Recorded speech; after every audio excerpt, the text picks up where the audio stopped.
For exactly 51 years, the Z340 cipher was one of cryptography's most famous unsolved ciphers.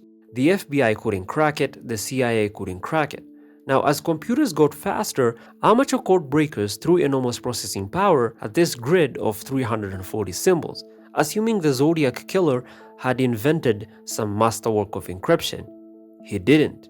When a three-man team of programmers finally broke the cipher in 2020, they discovered exactly why it held out for half a century. It wasn't because the underlying math was brilliant. It was because the killer was sloppy. He appears to have made mistakes while encoding the cipher. Algorithms aren't designed to find patterns, but algorithms assume the person who wrote the code followed their own rules. The Zodiac didn't. When code-breaking algorithms analyze a cipher, they operate on the assumption of mathematical consistency. To understand why the Zodiac built the 340, you have to look at what happened just a few months earlier.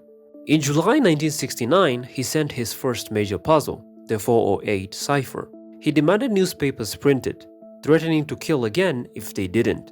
It took a high school teacher and his wife exactly one weekend to crack it. The killer used the homophonic substitution cipher. In English, the letter E is the most common. If you just swap E for a square symbol, anyone can count the squares, guessing it stands for E and unravel the message. To make it slightly difficult, a homophonic cipher gives common letters multiple symbols. E might be a square, a circle, or a triangle, but it's fundamentally just letter substitution. The teacher and his wife beat it with pencils. The decoded message revealed a rumbling, edgy manifesto. And how did the Zodiac react to being beaten so quickly? He completely ignored it. When the papers published the solution, he didn't acknowledge that a civilian couple had cracked his masterwork. With his puzzle solved, he shifted the public's focus back to raw violence over the coming months. But clearly he couldn't let it go. His primary motivation was attention and control. So in November, he mailed the 340 cipher, desperate to prove he really was a criminal mastermind. This time, he overcompensated.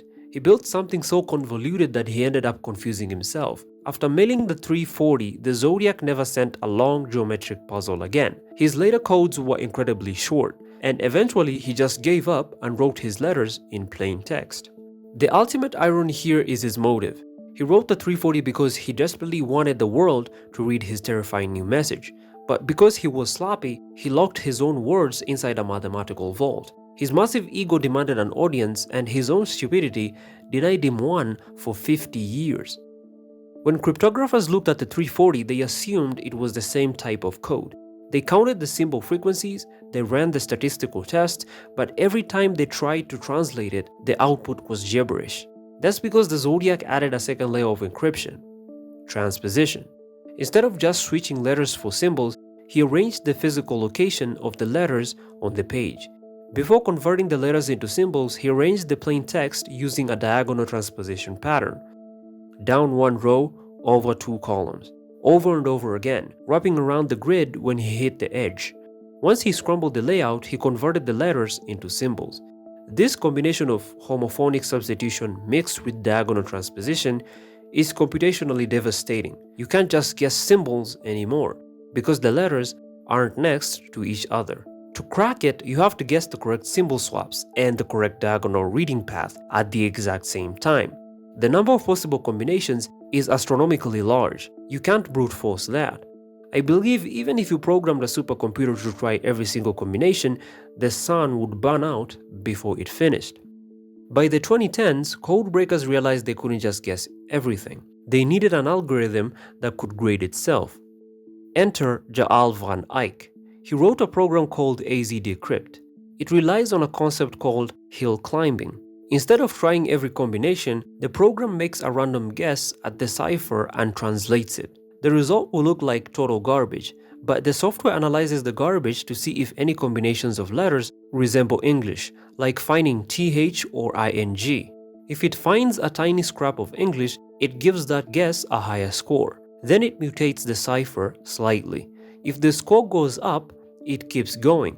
It literally climbs a mathematical hill, blindly feeling its way toward a readable sentence. decrypted was so powerful it could crack any homophonic cipher you threw at it. But when you fed it the Zodiac 340, nothing, just static.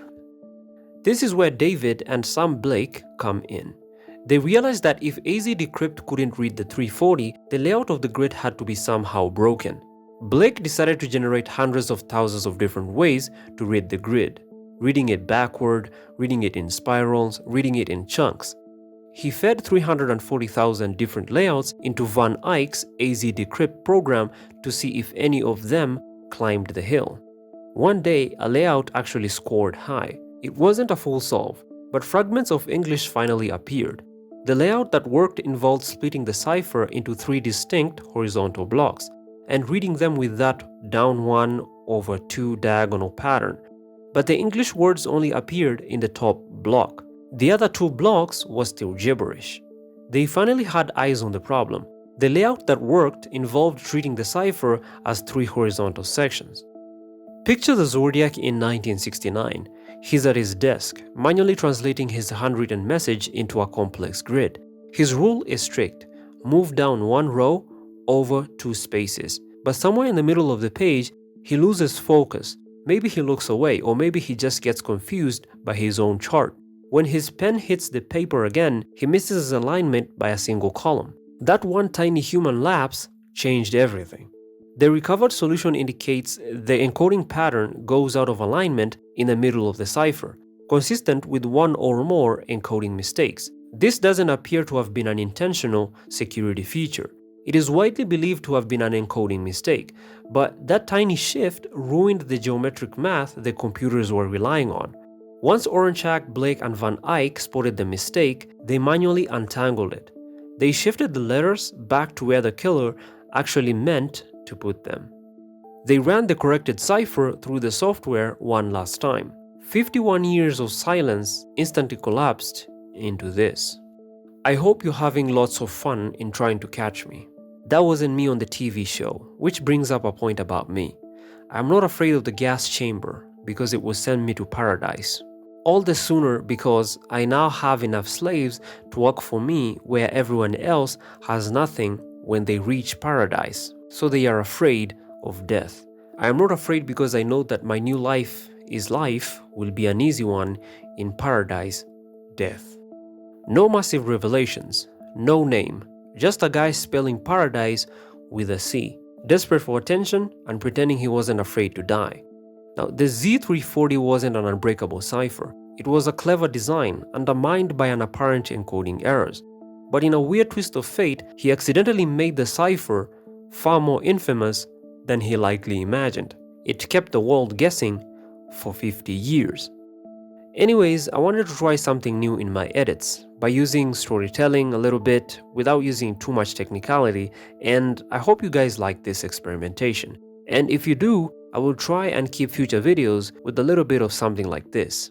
Anyways, thanks for watching, and I will see you in the next one.